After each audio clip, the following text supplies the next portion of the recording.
ഒറ്റയ്ക്കിരുന്ന് ഭക്ഷണം കഴിക്കുന്നത് ഒഴിവാക്കുന്നതാണ് നല്ലത്.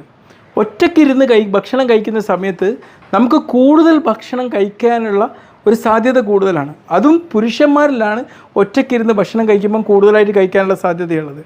സ്ത്രീകളിൽ അത് കുറച്ച് കുറവാണ് എന്നാണ് പറയുന്നത്. എങ്കിലും നമ്മൾ ഭക്ഷണം കഴിക്കുമ്പോൾ മറ്റുള്ളവരോടൊപ്പം ചേർന്ന് കഴിക്കാൻ വേണ്ടി ശ്രദ്ധിക്കുക. അപ്പോൾ നമ്മൾ കഴിക്കുന്ന പ്ലേറ്റിൻ്റെ വലിപ്പം, അതിൻ്റെ ഷേപ്പ്, അതിൻ്റെ നല്ല വർണ്ണശബളമായിട്ടുള്ള അലങ്കാരങ്ങൾ, ഇതൊക്കെ നമ്മുടെ ഭക്ഷണത്തെ സ്വാധീനിക്കുന്നു എന്ന് പറയുന്നത്.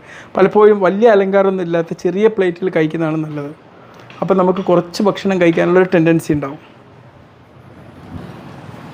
ഉറക്കക്കുറവ് നമ്മുടെ ശരീരഭാരം വർദ്ധിപ്പിക്കാൻ വലിയൊരു കാരണമാകുന്നുണ്ട്. കാരണം നമുക്കറിയാം, നമ്മുടെ ശരീരത്തിൽ ലെപ്റ്റിൻ, ഗ്രേലിൻ എന്ന് പറയുന്ന ഹോർമോണുകളൊക്കെ നമ്മുടെ വയറിൽ ഫുള്ളായി എന്ന് മെസ്സേജ് കൊടുക്കുന്നതാണ്. ഈ ഗ്രേലിൻ എന്ന് പറയുന്ന ഹോർമോണിൻ്റെ പ്രവർത്തനത്തെ കാര്യക്ഷമമായിട്ട് ബാധിക്കുന്നൊരു സാഹചര്യമാണ് നമുക്ക്